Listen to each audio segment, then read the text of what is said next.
Senior Staff Association of Nigeria Universities, Ssanu, and Non-Academic Staff Union, Nasu, have declared that no going back to the proposed 7-day warning strike if the federal government failed to pay the outstanding withheld salaries of their members.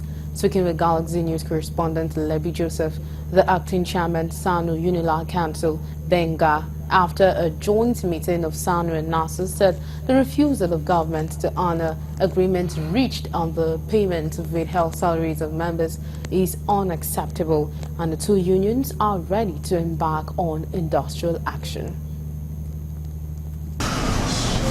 This strike was declared because federal government has signed several memorandum of understanding memorandum of agreements with our unions, which they never fulfilled. But to our surprise, our counterparts in the teaching line, the ASU members, were the only ones that were paid.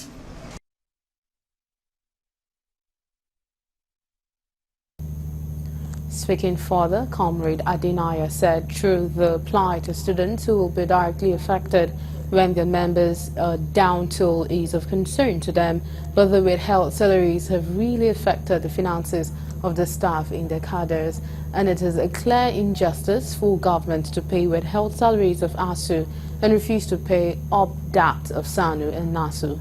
He called on President Bola Tinubu to do the needful before Friday to advance the strike action, which will no doubt have effect on the activities in various campuses. This is injustice. When the government has said pay all outstanding salaries to every worker in the university, and the people in charge only pay the teaching staff, what do you call that? Is that not injustice? So if we are to get justice, which means we have to go on this strike, government only knows one language, which is strike. Government will continue to deceive us, and we're going to listen to them.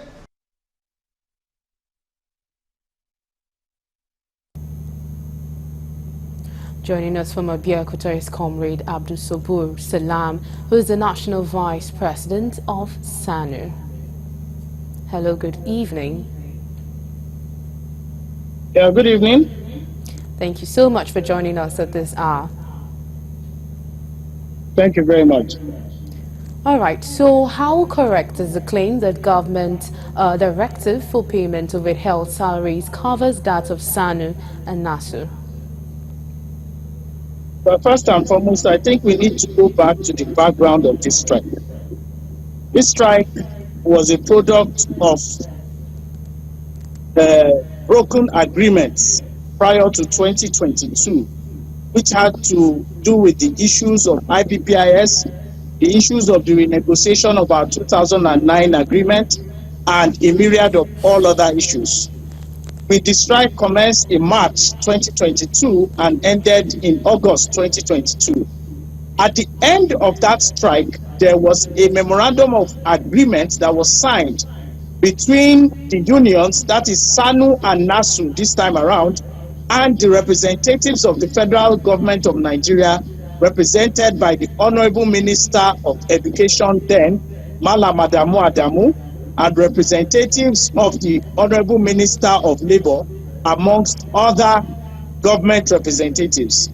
That memorandum of understanding stated it very clearly that there was this no victimization clause, which ended the agreement, that no member of Ssanu or Nasu would be victimized or persecuted on account of this strike. The non-denial or the denial of our salaries, the non-payment of our salaries, the withholding of our salaries since 2022 till date can obviously be described as a persecution and as a victimization, which in itself is a breach of that memorandum of understanding that was reached between us and government in 2022. So if we are talking of government even paying any category of staff, we had an agreement. We had an understanding in 2022 that our members will not be victimized. They will not be denied any form of privilege or right on account of that strike. So talking Uh, about whether an instruction or a directive was made in 2024 is just even an afterthought. The strike in itself, the memorandum of understanding that culminated in us ending that strike in 2022 August was clear as to the fact that our salaries ought to have been paid immediately we went back to work. all right. So, what are the steps taken so far by the two unions in form of dialogue to get the salaries paid? Well, immediately we received wind that government was going to pay our sister union. We don't begrudge them, and I think I need to make that clear. We are not begrudging government for paying them, or we are not begrudging our sister unions for being paid. But our own argument is that government cannot continue to play divide and rule. You cannot continue to try to set one group in the university system against the other. So for us, we find this unacceptable. And immediately we got wind that government was going to pay our sister union, the members of our sister union. We immediately wrote a letter to the chief of staff of the federal government, or to the chief of staff to the president, that is Mr. Gbajabi Amila, who we understand was the one who gave the directive that workers in the university unions should be paid and that academic staff union members should be paid. So we wrote a letter to Honorable Gbajabi Amila informing him that this directive was divisive. This directive had a tendency to create industrial harmony in the system. And beyond that, we had also communicated the Honorable Minister of Education, and he assured us that no way would one group be paid without all the other unions to be paid. So where we are now is that we have contacted all relevant functionaries of government with respect to this payment, and what we have not gotten is any form of green light. And that is why you would have observed that we have been making our noise in the last 1 month. We have been making a lot of agitations in the last 1 month. But having realized that government appears to be unconcerned, unperturbed, it appears to them that as far as they are concerned, the non-teaching staff can go to hell as far as this issue is concerned.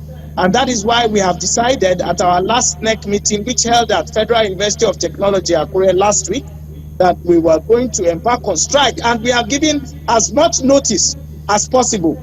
The notice we have given is enough for government to invite us to discuss. It's enough for government to reassure us that, okay, this money is going to be paid.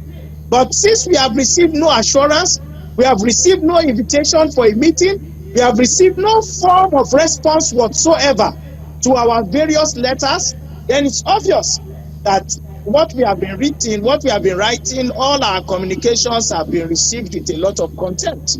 So we are left with no resort. So what's next after the 7-day warning strike? And do you consider what happens to the students on campuses during the strike action? Well, let me say that first and foremost, as far as the students are concerned, they are as much our children as much as they are children of others. Don't forget that quite a number of us, including myself, have children in these universities. So the implication is that we are as much affected as those children because we pay their fees.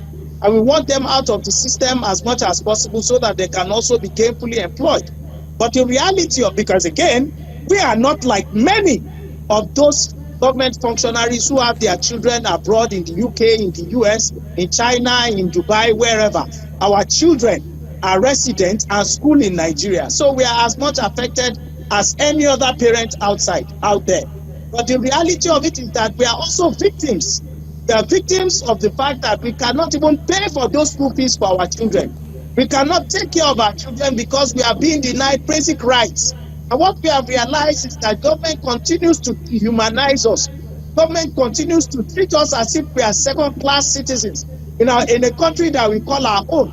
So we are as much victims as the students themselves. Okay. If not even more.